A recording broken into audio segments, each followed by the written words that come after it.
नमस्कार, मुंबई महानगर के डिजिटल प्लेटफॉर्म पर आपका स्वागत है। मैं हूं ब्रजेश रघुवंशी। आज हम बताएंगे कि जिस यूसीसी बिल को लेकर पूरे देश में बहस छिड़ी है, उसे केंद्र सरकार आखिर संसद के इस मानसून सत्र में क्यों पेश नहीं कर सकती है। जी हां, यूनिफॉर्म सिविल कोड का मुद्दा जनसंघ के दौर से ही बीजेपी उठाती रही है और सत्ता में आने पर देश में लागू करने का वादा भी करती रही है। प्रधानमंत्री नरेंद्र मोदी का भोपाल की रैली में यूनिफॉर्म सिविल कोड का मुद्दा उठाना देश को जनमत की थाह लेने के रूप में देखा जा रहा है। रैली के बाद से ही इस मसले पर चर्चाओं का बाजार गर्म हो गया है। वोट बैंक को देखते हुए राजनीतिक दल भी इसके समर्थन और विरोध में उतरने लगे हैं। लेकिन all India Muslim personal law board ने यूसीसी का विरोध करने का खुला ऐलान कर दिया है, तो वहीं आदिवासी और सिख समुदाय की तरफ से भी विरोध के स्वर उठने लगे हैं। बीजेपी के तमाम सहयोगी दल भी यूनिफॉर्म सिविल कोड के मुद्दे पर अपना अलग रुख अख्तियार किए हुए हैं। पूर्वोत्तर के 3 मुख्यमंत्री यूसीसी के खिलाफ हैं, जबकि वो बीजेपी के साथ मिलकर सरकार चला रहे हैं।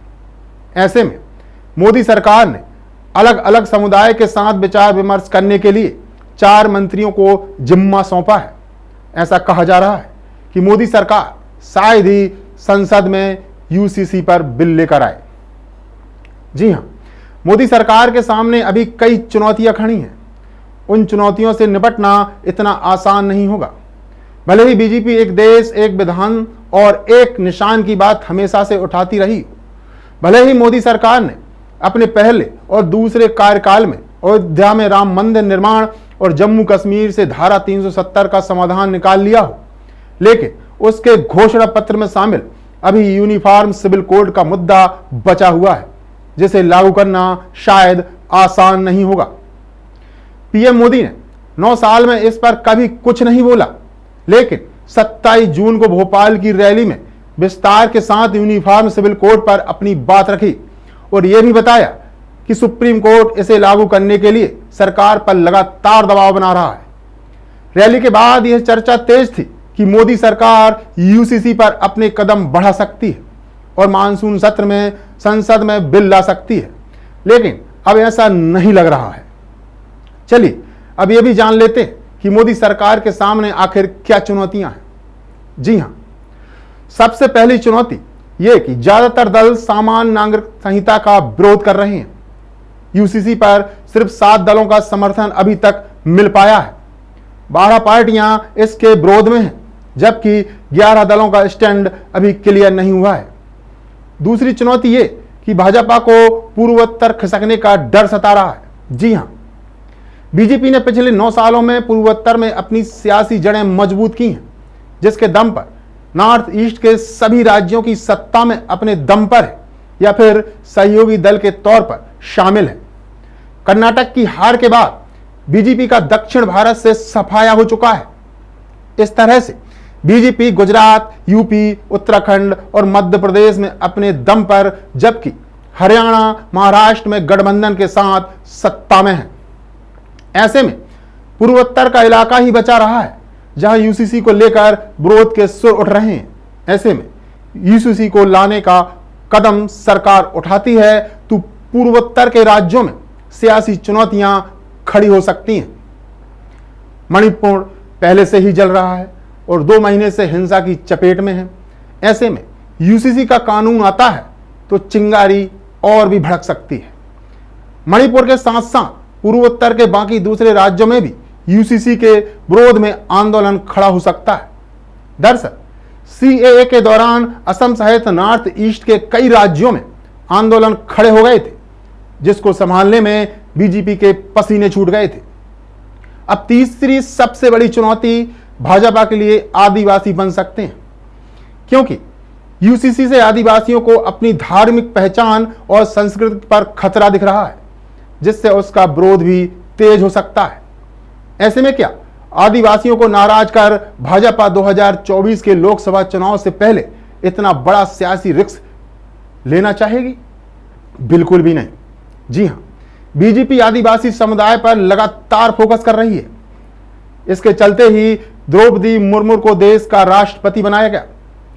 गुजरात चुनाव में पहली बार आदिवासी समाज का एक मुक्त वोट बीजेपी को मिला है और इसी साल जिन 5 राज्यों में चुनाव होने हैं उसमें से 4 राज्यों में आदिवासी मतदाता काफी अहम है।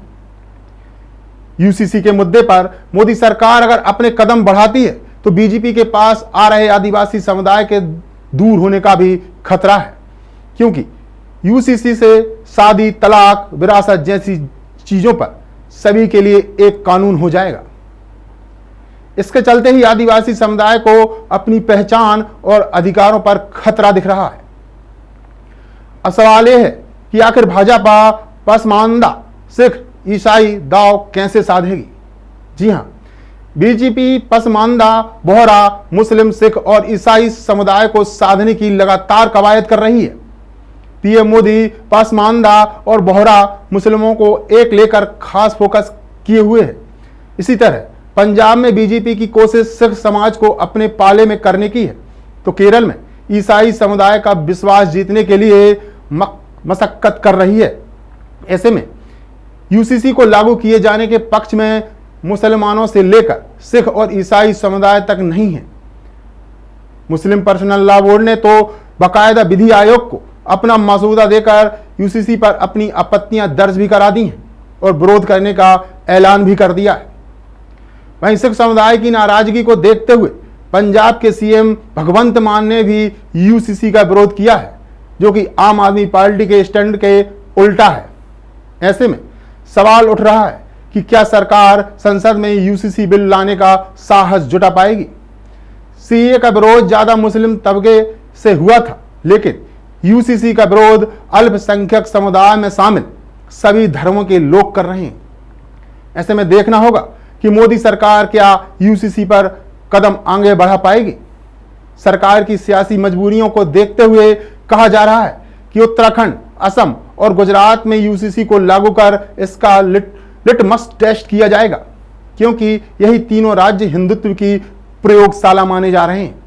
अगर इन तीनों राज्यों में प्रयोग सफल रहता है तो फिर इस पर राष्ट्रीय कानून बनाने की बात आगे बढ़ाई जा सकती है। लेकिन अभी तो फिलहाल ऐसा नहीं लग रहा है कि संसद के मानसून सत्र में मोदी सरकार ये कानून लाने वाली है। आपकी इस बारे में क्या राय है, हमें कमेंट बॉक्स पर जरूर लिखें।